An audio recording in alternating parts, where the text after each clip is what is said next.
Right. We bow to everyone who is here.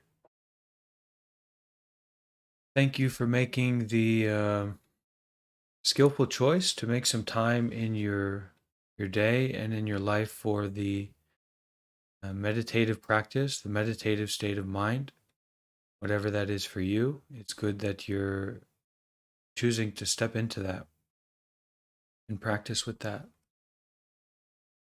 This is a community event where we are primarily coming together to put down our views and also our momentum of grasping and rejecting. So we want to get something, we want to understand something, we want to go to a certain place to have a certain experience, or we want to avoid something, right? Want to get away from certain feelings or sensations or thoughts. This is our normal way of living as a human being, where we try to become as successful as we possibly can in getting what we want and avoiding what we don't want. So, through the power of community, in a certain sense, we are stepping into conditions, a certain environment and a certain conditions, like the ones we find here, that support us to put down our grasping and our rejecting.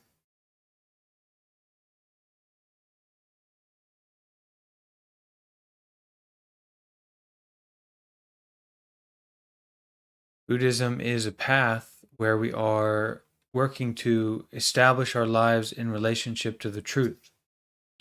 And the working truth that we have as a practitioner or someone on the path is the Four Noble Truths. We recognize that there is suffering. Okay, we have difficulty, we have unsatisfactoriness in our lives. We feel not satisfied right now. We recognize that. Some sense of unsatisfactoriness. There is a cause of that suffering, which is our chasing, our grasping, trying to get and trying to avoid.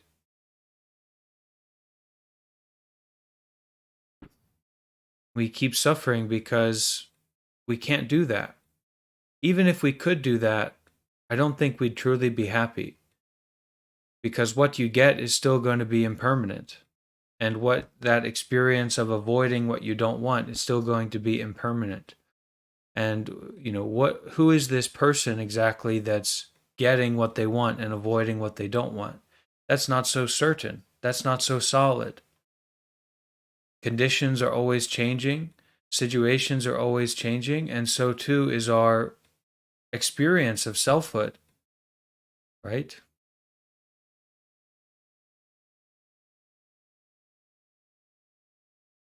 So the Buddhist teaching, the Buddha tells us, and maybe we can feel in ourselves to a certain degree that there is an ending of suffering. Peace is possible, and we can touch peace throughout our day, especially when we come in contact with good friends on the path, not good friends in indulgence or consumption, but good fellow practitioners. And we can also touch this when we come into contact with meaningful teachings, meaningful guidance about how to live our lives in a way that frees us from that chasing, that constant running around that is so exhausting. And then finally, this working truth is that there's a path to ending suffering. So, that path to ending suffering is that we recognize our situation, our suffering, whatever it might be. We recognize the situation that we're in right now. And we have this intention, this sincerity to be more skillful, to be a good person, to be generous, to be wholesome, and to cultivate this intentionality and also the actions of to do good, to be good. Let's see if Jonathan, you want to hold that book up? Jonathan's got a book to show everybody. Being Good. Okay, Being Good, Buddhist Ethics for Everyday Life. So for some of us, we're a little bit more interested and involved in the path of transforming suffering, and we even want to be a Buddhist or be a meditator, something like that. That's good. So we can have a more subtle approach and understanding of what it means to be ethical and virtuous, skillful. We can follow precepts. We can be very careful about our sexuality. We can choose to not kill anything. We can choose to be more generous. We can choose to be very careful about how we speak. We can really start to look very closely at our overall actions of body and mind, how they affect ourselves and how they affect the world. And there's many systems in Buddhism to support that practice, that subtle ethical living, right? Really sincere, really subtle, really contemplative, to be a good person, being good, Buddhist ethics for everyday life. And that is wonderful. But if you can't take it that far, what you can do is take it to the point of, how can I be a good person? How can I be generous? How can I take care? How can I do good? And that's enough, right? If we can just plant those seeds, if we can just keep coming back to, how can I be a good person? How can I do good deeds more and more? How can I be more generous? How can I be more careful? How can I be more skillful? And we kind of generate this sense of doubt about our animalistic desires and aversions. So we're running towards pleasure. We're trying to avoid pain. We know we have that quality of mind and that focus and that momentum in our lives. I want pleasure. I don't want pain. But that questioning of, how can I be a good person? How can I be a skillful person? Opens up this doubt about, I just need to try and get something pleasurable and try to avoid something that is painful or unpleasant. And somehow that's enough. We can really go a long way if we question and look to that curiosity about how to be good, how to be skillful in our overall life, practically.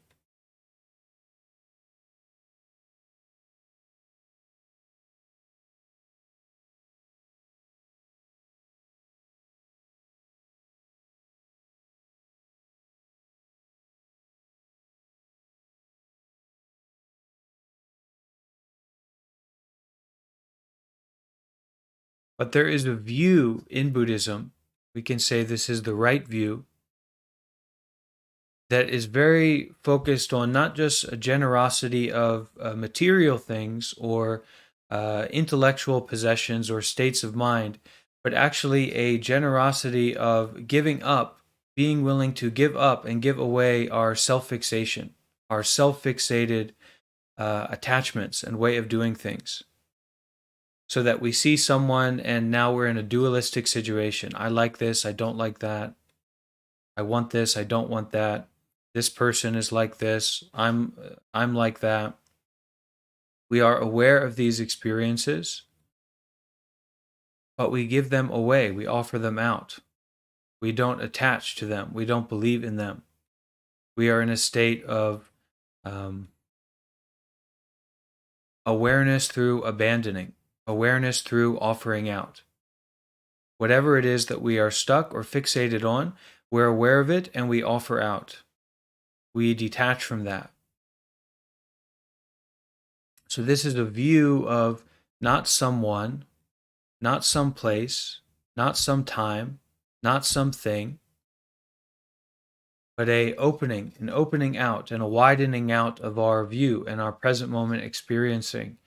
And this is very accessible, but it is a practice, and it's not something we can just kind of sink into. It's rather than a sinking, it's a broadening out. It's an opening out. It's a refreshing and restarting.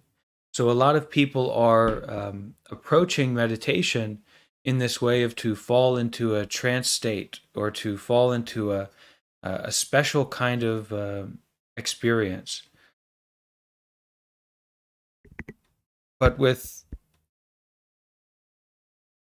Vipassana meditation, or you can even say a Zen meditation or a Chan meditation, the point is actually not to fall into any particular state. It is not to dwell or to grasp onto anything, any state, any experience, any aspect of mind, but rather to be aware. You don't have to be a brain scientist to do this. Children do this very easily and normally and naturally.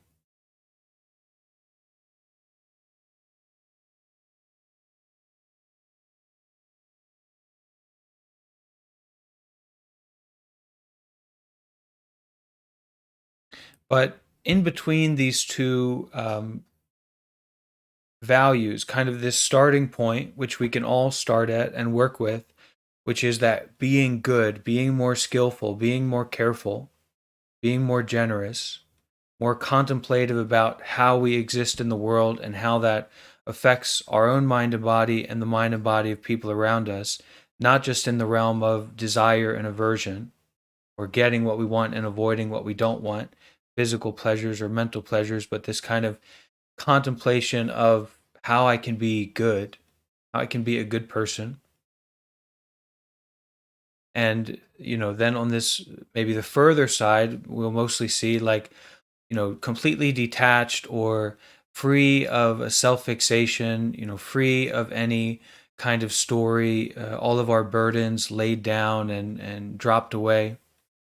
In between that is in this space of a kind of refined way of doing good deeds continuously, or the capacity to do good deeds more and more here in the present moment, where we don't necessarily need to rely much on cognitive faculties.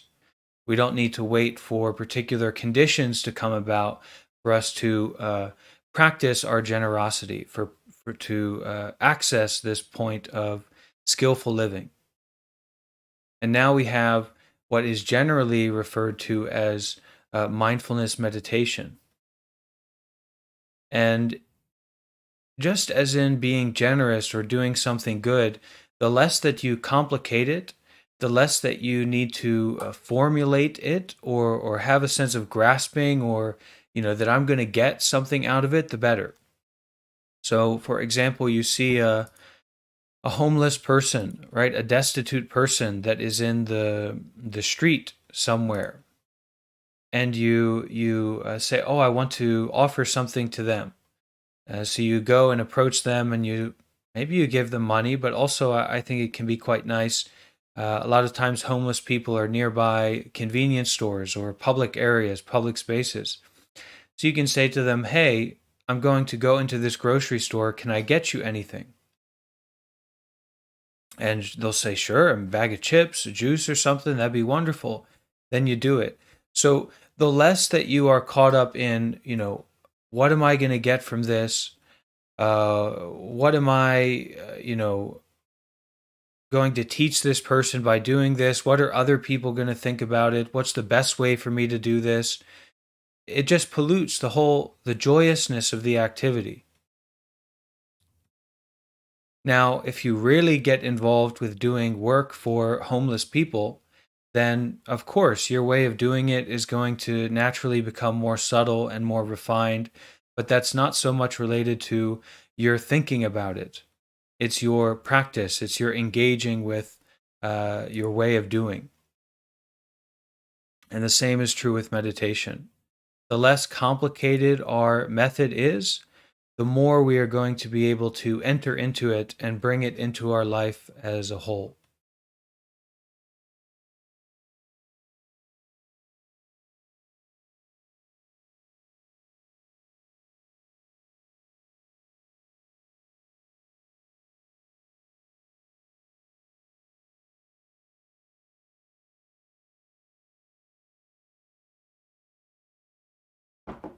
So the appearance of the monk and the conditions like this, a meditative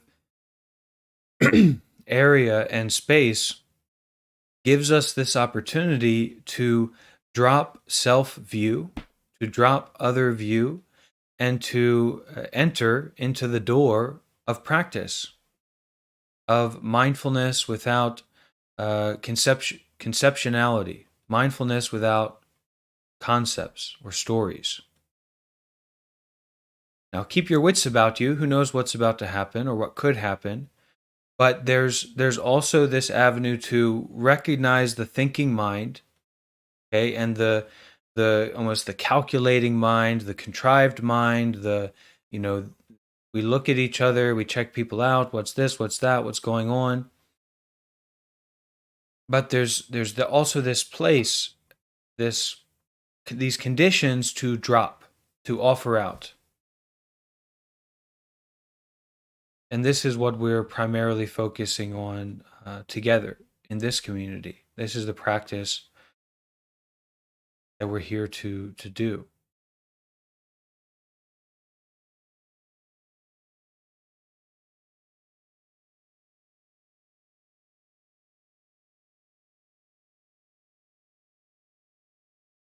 When you come together with friends on the path, you should bring with you your most valuable possessions. Right? When we go to meet our friends, we want to bring the things that are valuable to us so we can share with them. Right? We want them to see, oh, I gotten this this new phone, or this special tea, this maybe this car or something like that, right? Or look, I'm living at this new place. We want to share with them, to offer out what is most valuable to us, what's most precious to us, what we love so much, we enjoy so much, we want to share it. In the meditative arena, the meditation community arena, we bring with us our awareness of what's most valuable to us. Our breathing,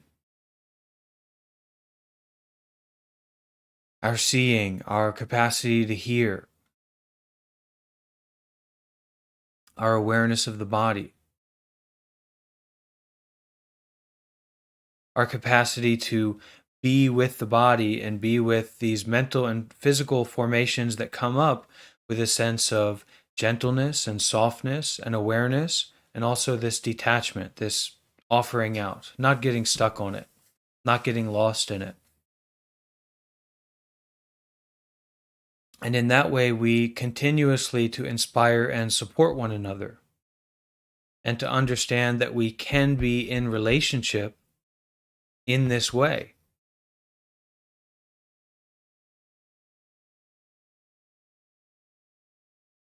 Not a normal way of being in relationship. Oh, you look so attractive. Oh, what can I get from you? What kind of plans are we going to make? What are we going to do? How are you going to help me? How am I going to help you? Or what are we going to consume together? And there's nothing inherently wrong in any of this. It's just that there is another avenue of relationship which is based in detachment and mindfulness, and also doing good deeds together. You can imagine that people who are deeply focused on mindfulness and detachment, it's one of their favorite things to do good deeds together, do meaningful activities together. And none of it's separate. It all goes together. It's all collaborative. So our ethical living, our prioritization on ethical living, supports our mindfulness. Because if you're doing what you shouldn't do, you don't want to be mindful. It's painful. It's suffering to be mindful, even though that is how you kind of start to deal with your misdeeds and become more aware of them. But when we aren't living ethically, when we aren't doing what we should do, when we're overall being unskillful and selfish in our lives, right? We don't want to be mindful. And when we don't want to be mindful, our capacity to be mindful, our practice of being in relationship to the present moment becomes a little bit more foggy. And then we don't even know what to be detached from. We don't even know what to offer out or to abandon because we're just not aware of what's going on. We are caught up in our chasing, in our avoiding. We're caught up in our waiting for the repercussions of our unskillful actions to calm because we just can't quite deal with it at that time. But here, in these good conditions, we stop what we are doing. That means we put down the body. Mind and the body are deeply, deeply connected. So that means we also put down the mind. We stop mental and physical actions externally, and we turn our awareness around. We become aware of our present moment experiencing. And this capacity to breathe is, of course, keeping us alive,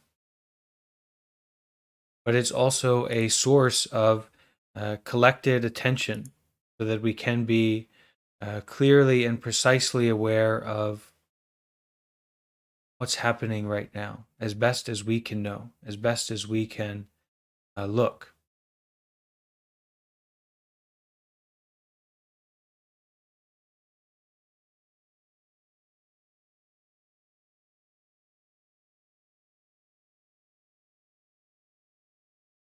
Sitting and breathing and being aware.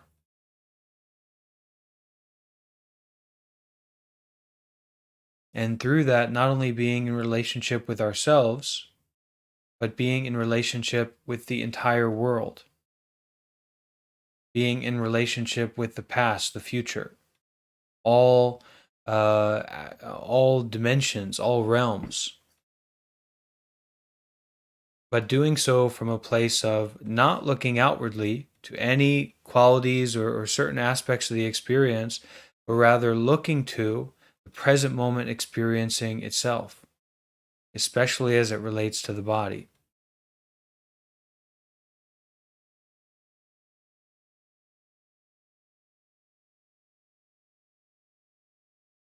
Not to fall into any kind of trance state, but to be aware, to be awake.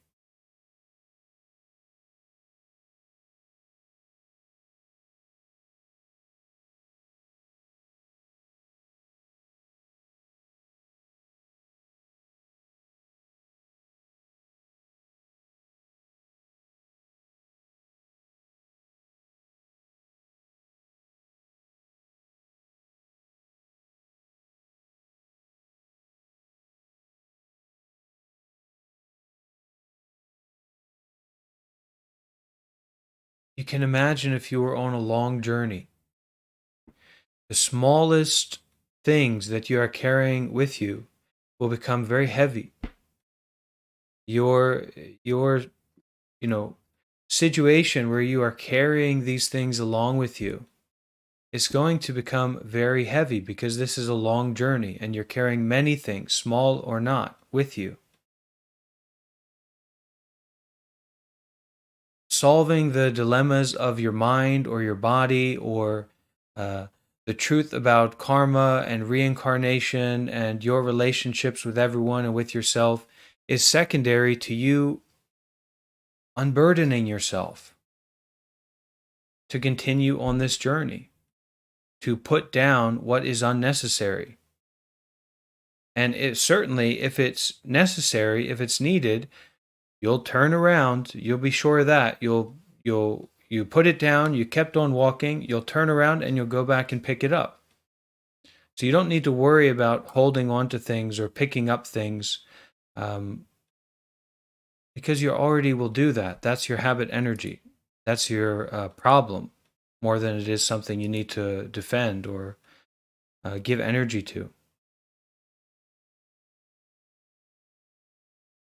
So at this moment, with our mindfulness of breathing, mindfulness of the breath in the body, our full faculties, our full capacity of being aware of what's happening right now in a non-intellectual way, but just in an experiential way, unburdening ourselves. giving full permission to unburden, to put down, to let go of.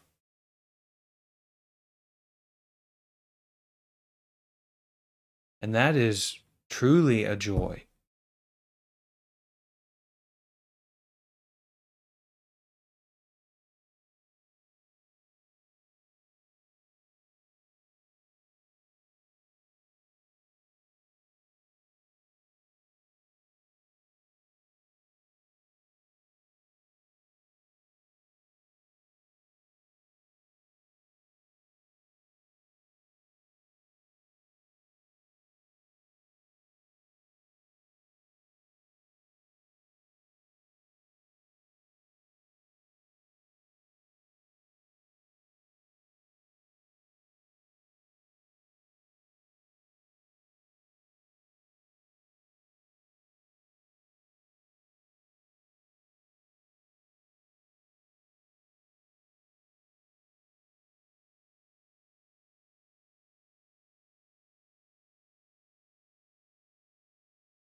Allow yourself to abandon,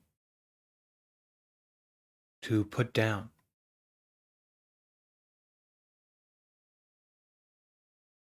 As you're kind of digging in that backpack of yours and starting to take things out, just naturally by being mindful of breathing in the body, probably, uh, more subtle aspects or smaller things that are lower in the pack start to, you notice them.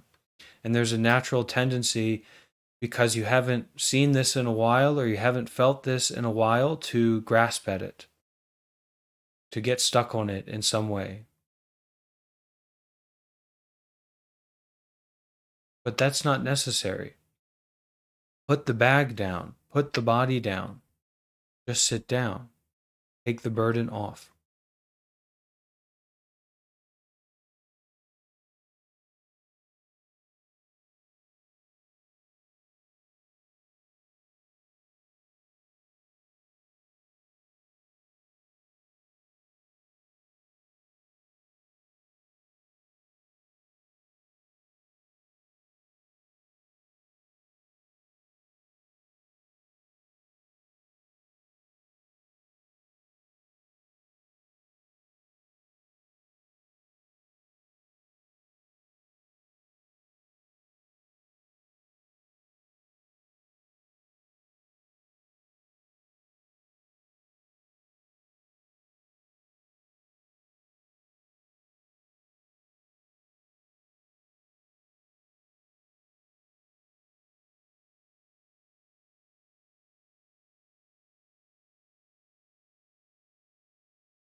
This is to be keenly and closely aware of what's happening right now.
more than a particular method or system or methodology.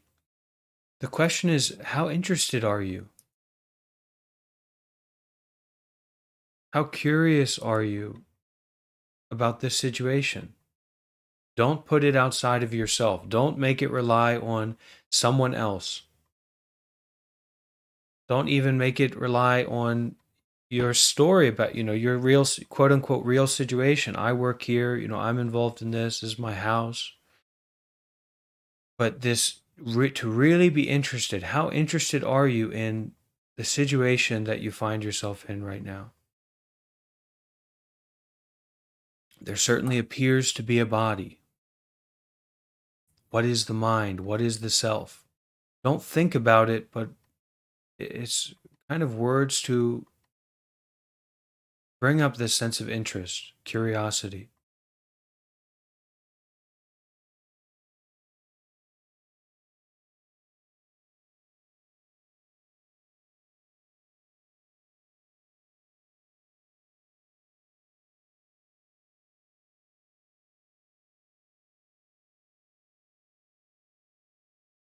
Dropping the assumptions and the reactivity and relying and stepping into the breathing and the looking.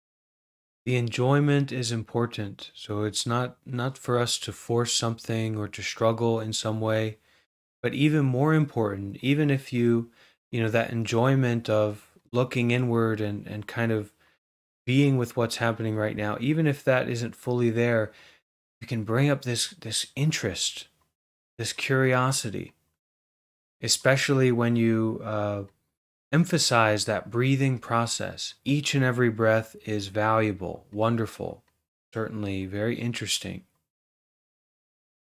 And so you can breathe in such a way that it gathers that attention, that intention, that interest, that curiosity into the body.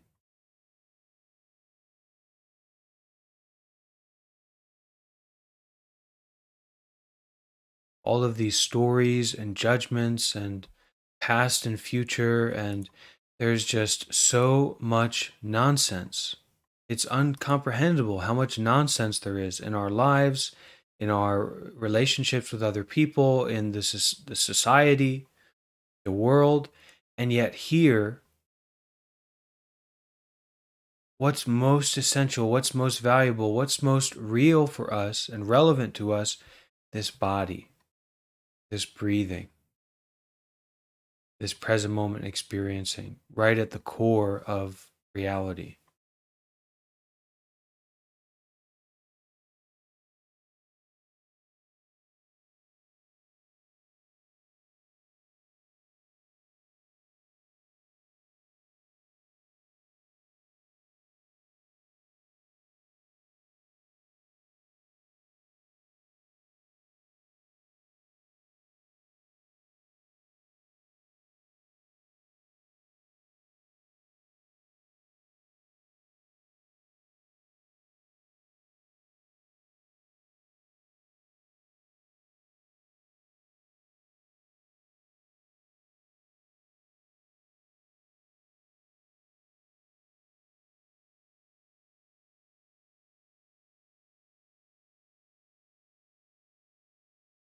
There can be this sense of sleepiness. So we we enrich, we enliven that curiosity, that interest. This is a strange situation, curious situation.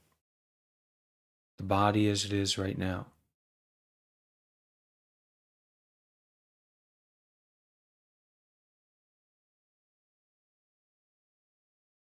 The body and mind have such a almost limitless capacity for pleasure, bliss, wonderfulness, for sure, but also a lot of difficulty, right? I mean, getting a stomach ache is no joke. Serious stomach ache, that's serious, right? But now we're aware of the body and it's very curious. There's so much to look closely at in this present moment experiencing. Maybe there's not a great amount of pleasure here right now. There's certainly not a great amount of pain here right now for many of us, which is an incredible blessing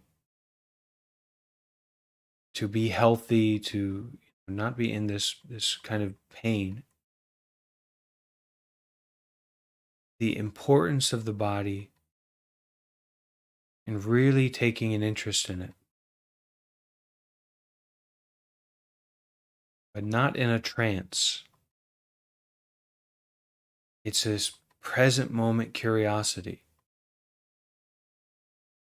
this looking.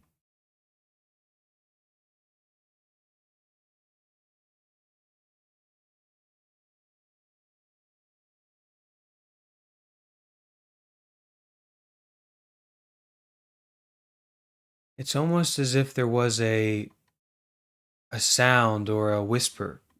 We heard someone kind of talking in the distance, but we couldn't quite make it out. And we're in a situation where we're not really afraid of that noise or that voice.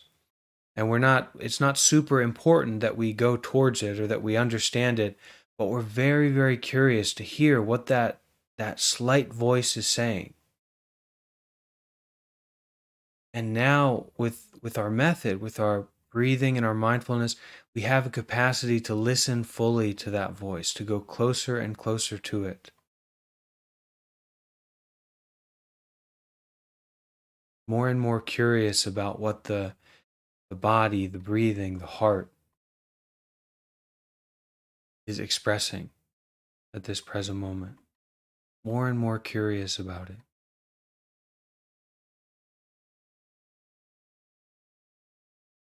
And how wonderful to be able to go towards that. We don't have to just kind of, well, I can't quite make it out. Oh, well, I guess I'll ignore it or put on headphones. But we can really go towards that voice, that present moment experiencing, that awareness of the body, the heart, the breathing, the hearing.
Now, it's not that we stay in a hyper concentrated, curious state. It's not that we, take this form of an ideal meditator, but it's that we are curious.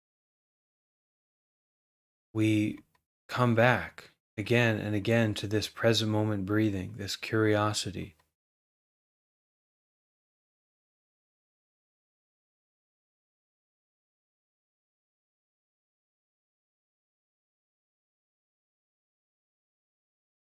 Something that often happens when we sit still for a period of time is that, especially if we sit cross legged, a certain part of the body or a certain area will, it's almost like there's a fire there, intense pain or intense sensation. So, practice to look at that fire with a non judgmental awareness. So, breathe and look at that sensation in the body, yes. But also, if it gets too intense, where now your meditation is a struggle between you and that feeling in the body, you just adjust your posture. Okay? We're not here to fight with ourselves.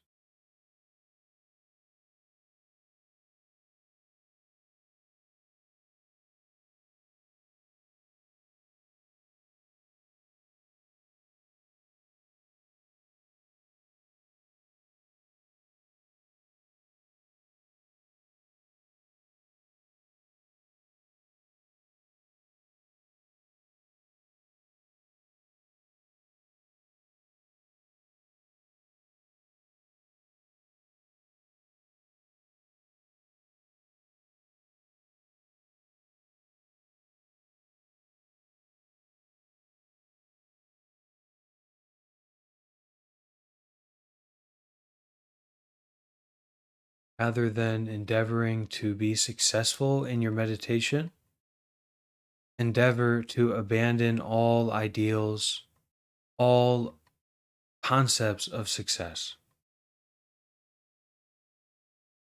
Just to breathe, just to be here in the present moment.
There are all kinds of different experiences and situations we are going to find ourselves in.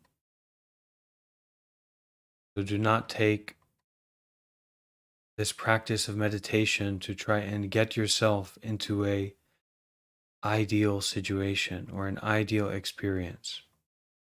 Rather, practice to be aware deeply of this present moment experience and to exercise your capacity to be with that with a lot of gentleness, a lot of sweetness, and also a curiosity so that you don't kind of turn your back on what you're feeling right now, even though it might be not exactly what you want, not ideal.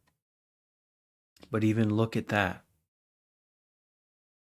Breathe and offer that feeling, whatever it is, your gentleness and your sincerity to relieve suffering, to understand and to untangle, whatever that is.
Rather than sinking into any particular state,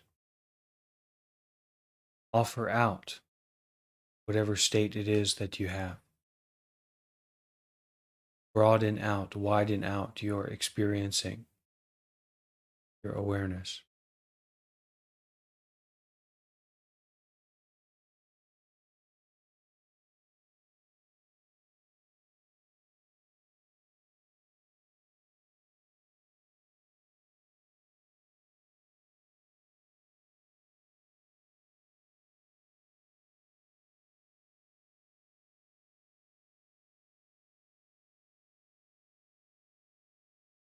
You may be able, in some sense, to feel the spaciousness of the room that you're in. And you can widen out your awareness and your presence as fully as you can.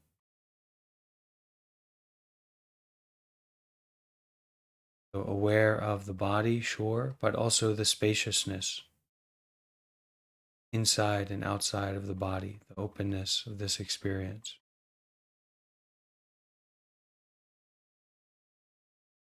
And to recognize that whatever is happening in the body or the mind is happening within this spaciousness,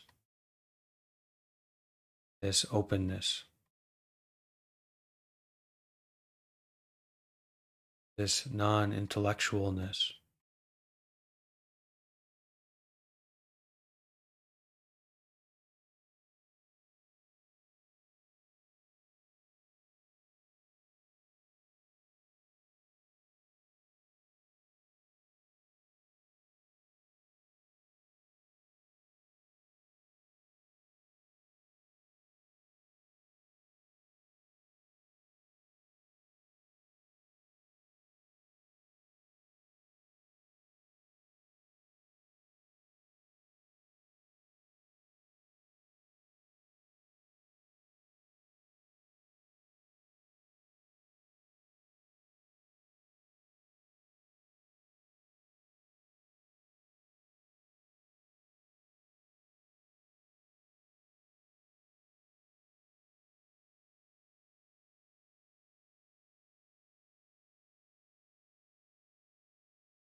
This is in no way a time to struggle or to fight.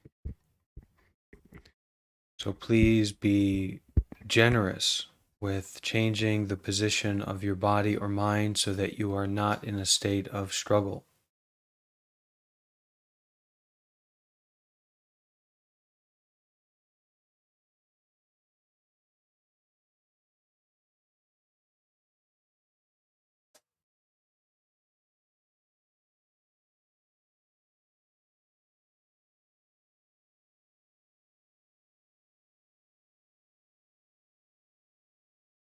But rather in a state and in a practice of just sitting or just being in whatever position your body is in, comfortable, relaxed, stable,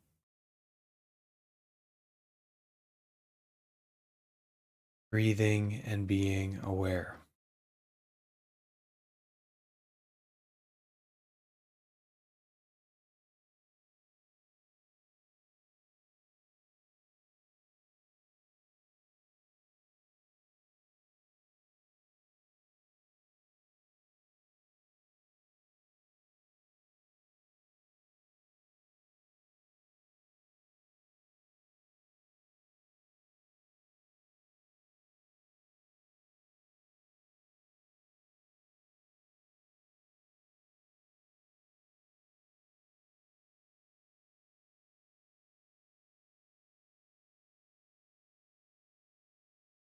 At this time, you can prioritize to relax the whole body.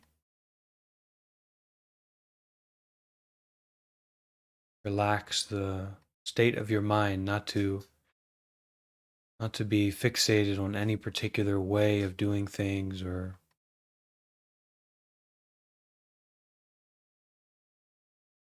something to get out of this, but just putting the whole situation down. Breathing in deeply and allowing that awareness of your breathing to spread out through the whole body and to notice and relax any places that have a tension.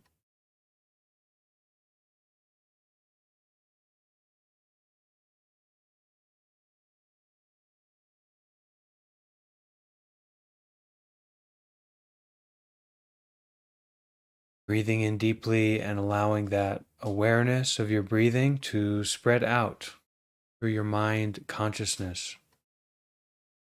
And any tensions, any knots, any tightness in your mind, good, bad, right, wrong, better, worse, just to notice them and relax and release any of those knots, those tensions.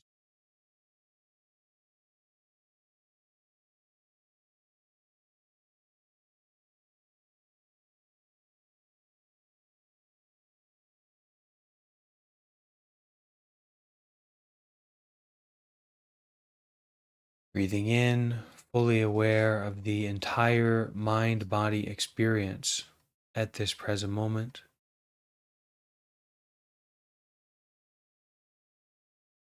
Breathing out, relaxing, releasing, offering out this entire mind body experience.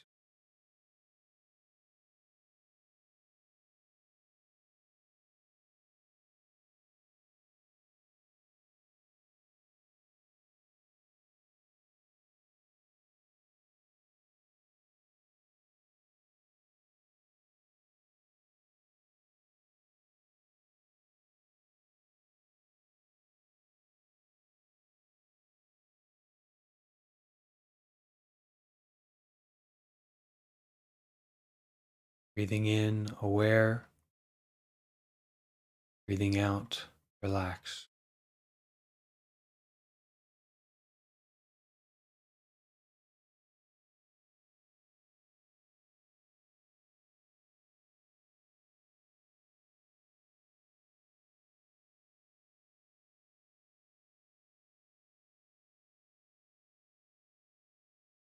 We will finish our meditation practice together with some metta meditation.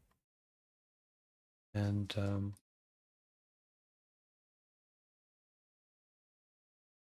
stay with your breathing and your sincerity. And you can repeat after me these words of metta meditation. And at the very end, I will offer chanting of those words in the original Buddhist language.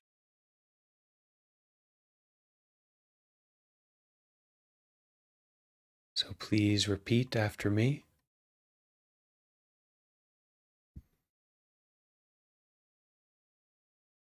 May I be free from ill will and danger.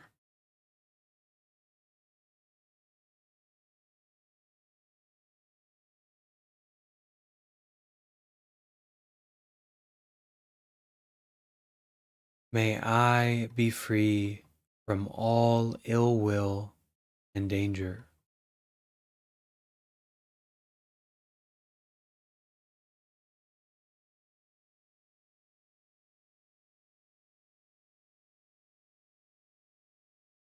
May I be truly free from danger.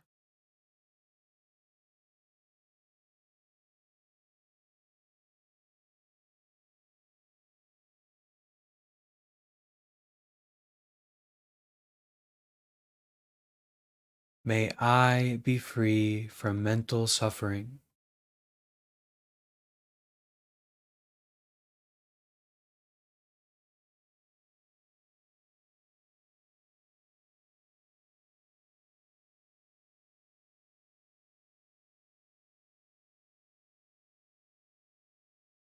May I be free from mental suffering.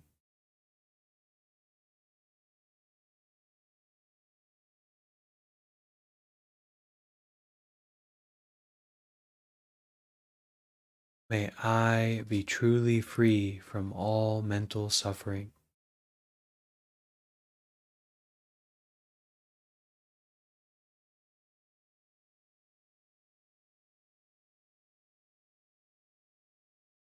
May I be free from physical suffering.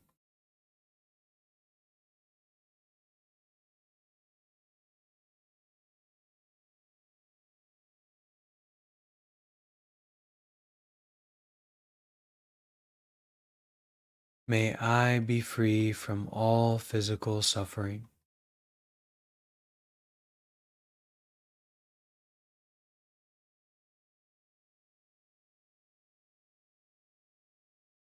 May I be truly free from all physical suffering.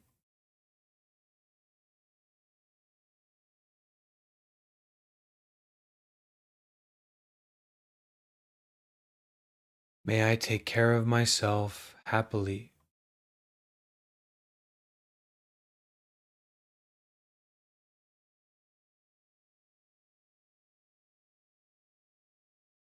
May I take care of myself happily.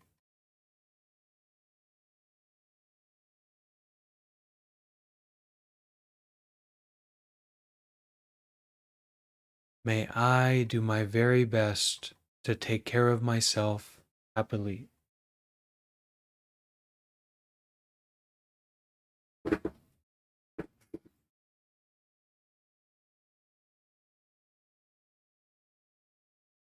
May all beings be free from ill will and danger.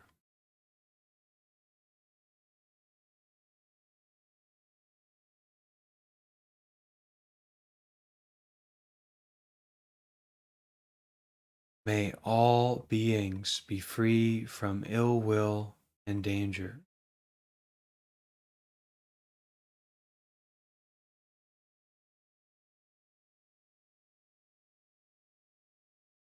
May all beings be truly free from danger.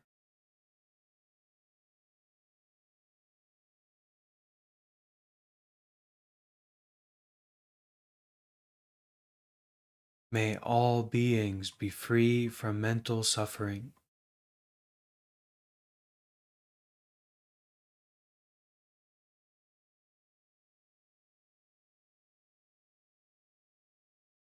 May all beings be free from mental suffering.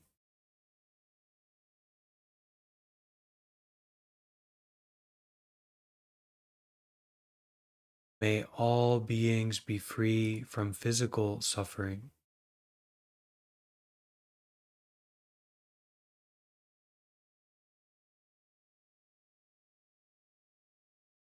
May all beings be free from physical suffering.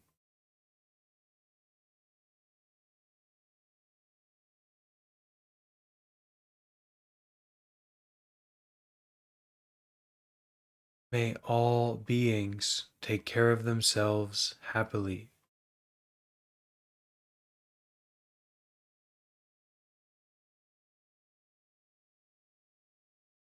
May all beings take care of themselves happily.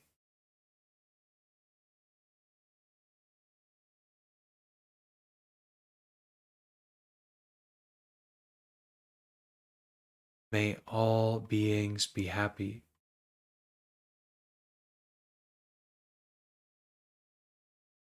May all beings be free from suffering.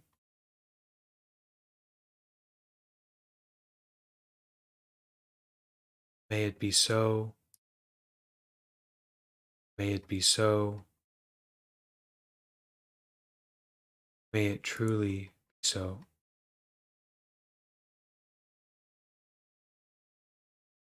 Chanting portion, I invite everyone to bring their hands together.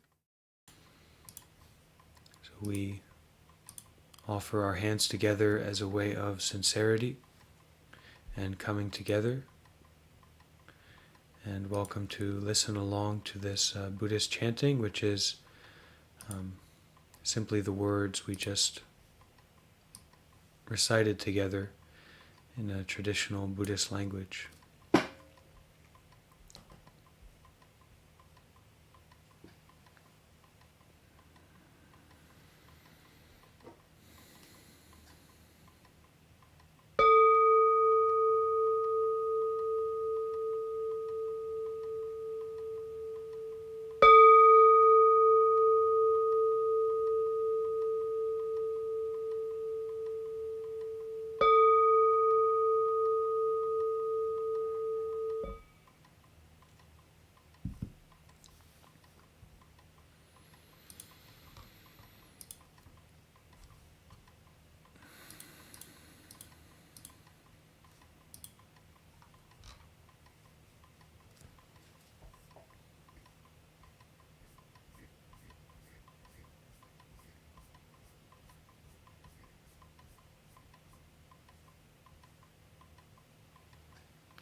Avero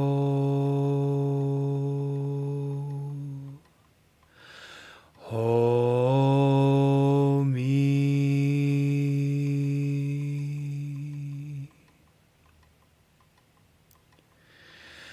Avyapajo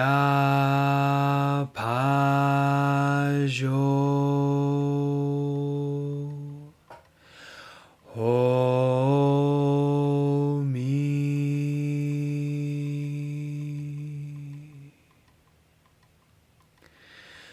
Anigo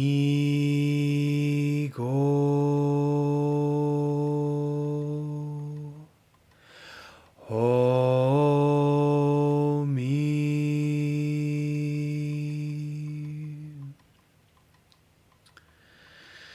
Sukhiyatanam Pariharami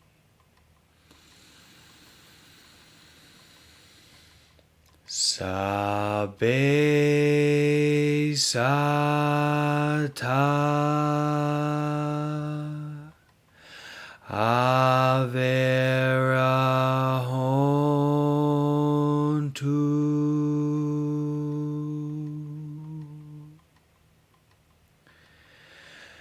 Avyapaja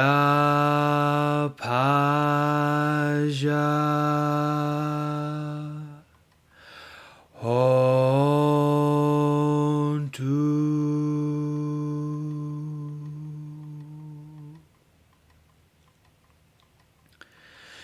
Anigo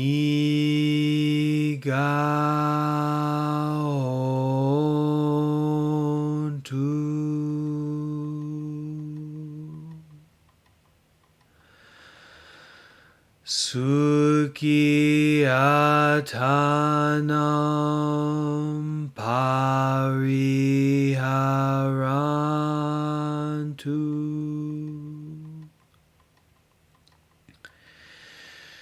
Sukhita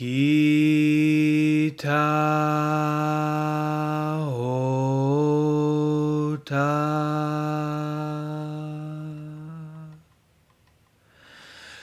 Dukkha muccata.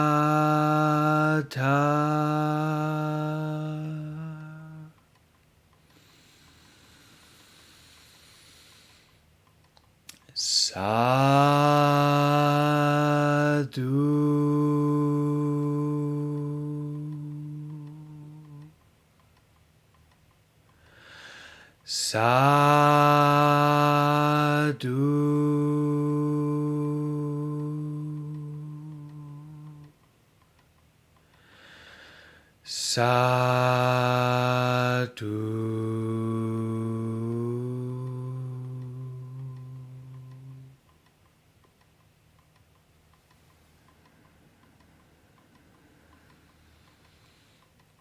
So with three sounds of the bell, we can take a bow each time. We can bow to the Buddha, the Dharma, and the Sangha. That is our inner potentiality to become free. That is the Buddhist teachings guiding us on the path and our skillful ways. And that is the community of practitioners, also the community of the enlightened ones, the wise ones that support us on our path. So with each bell, you can make a bow. We'll do 3 bows together.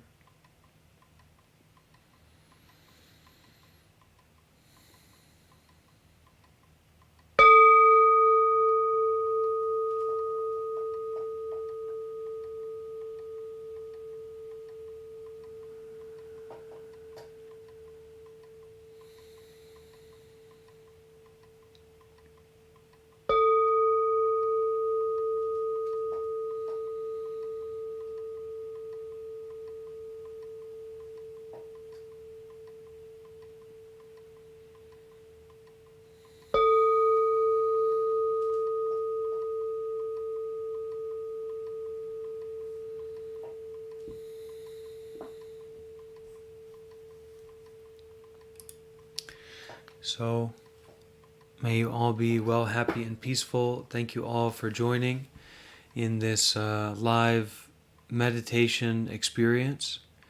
And as you know, this community space, this Discord, is ongoing. So please make use of the resources we have here. And don't hesitate to reach out, or if you have an idea or you have something to offer out, don't be shy to do that. This showing up to meditation and showing up to this community space isn't only investing in your personal practice, but it's also investing in your position as a community member. So please don't be shy to reach out and offer out. We're all here to help each other on the path, and it's not easy to come and meditate together. So you can have a feeling that you are a part of a community of people who are with it, and have some capacities. So we can take refuge in this community and continue on the path together. Okay? Thank you all.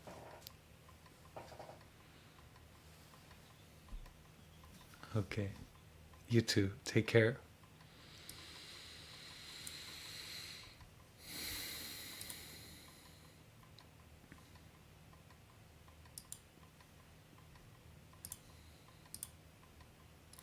And everyone watching on YouTube, don't be shy to like, subscribe to, and to share this practice, your understanding, and your happiness and your peace, okay? Thank you all for joining.